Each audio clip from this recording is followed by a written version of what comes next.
70-hour weeks and all-nighters than I can count. The impact from my work might have felt good, but the pace of it wasn't sustainable, and I knew it. I also knew that I wasn't getting happier with each promotion. If anything, the added responsibility was making me more stressed and tired, more disconnected from the purpose behind my work, and less sure of the direction my life was taking. The higher up the ladder I climbed, the less time I had to spend with the people I care about and on the activities I love most.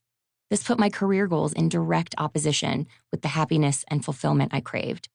And even when I enjoyed the work, I was still spending my time and energy on someone else's agenda, not my own. Maybe you've had similar thoughts. You've wondered what all that time you spend working really adds up to, or how you'll ever be able to find time in your life for the people and things that are truly important to you. You've worried that your life is passing you by, and that you might get to the end of it and realize you didn't do what you'd always dreamed of doing, or what would give your life meaning. Maybe you've chased money or prestige, but realized that getting it didn't make you any happier, and you only had to work more year after year to hang on to your position. It was during all that ladder climbing and questioning that I met my husband, Mark, who was also on a steep trajectory in an equally demanding career as a political researcher.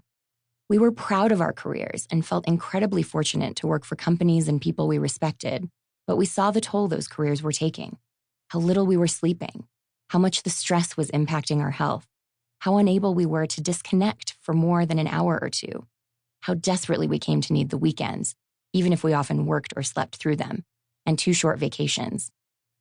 And not only did we want to free ourselves from the constant stress and exhaustion of our careers, but we also had other things we'd rather spend our time doing. Every chance we got, we were making the hours-long drive from Los Angeles up to the Sierra Nevada mountains, where we'd ski in the winter and hike and climb in the summer. We felt most alive zipping open a tent in sub-freezing temps at dawn from some high-altitude vantage point, taking in the sunrise at Solitude, or racing to the ski slopes before the sun rose in hopes of grabbing that elusive first chair on a powder day. And when we were home, we loved volunteering in our community, knowing we were directly helping people in need. But as we took on more responsibility in our careers, we had less and less time to get into the mountains and into the community, and we felt work pulling us away from what we loved most. After one too many of those early Friday nights asleep on the couch, we decided that we didn't want to live that way for another 30 or 40 years. And we made the choice to design a different kind of life, a life we'd live on our own terms, not an employer's or a client's. And so our journey to a work-optional life began, starting with a move from LA to the mountains near Lake Tahoe. I blogged about our journey to early retirement on my site, Our Next Life, and quickly heard from readers all over the world that they felt the same way we did. They didn't want to wait until their 60s to wrest control of their lives back from their employers. And because you're listening to this now, I bet you're in the same boat. 6 years after formulating our escape plan, we waved goodbye to our careers and embarked on a new life in which we never need to work again. I had just turned 38. Mark had just turned 41. We now ski more than we ever have, and we spend time on the trails nearly every day. We volunteer much more than we could while in our careers, which replaces the sense of purpose we used to get from work. And we have time to devote to creative projects that are meaningful to us. At least once every day, I think to myself, I can't believe this is real life.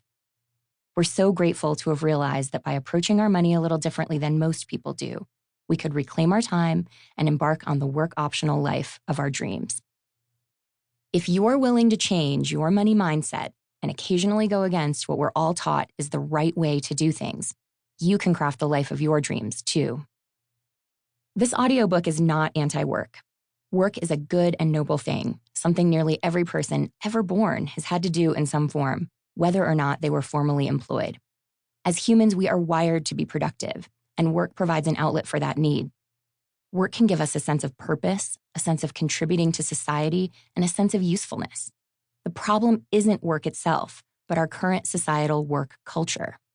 The culture in which too many of us wear our busyness and the bags under our eyes as status symbols.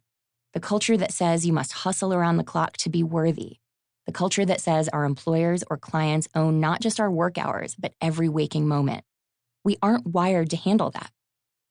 That's why we see study after study confirming what most of us already know. Today's work culture is crushing us. Workplace burnout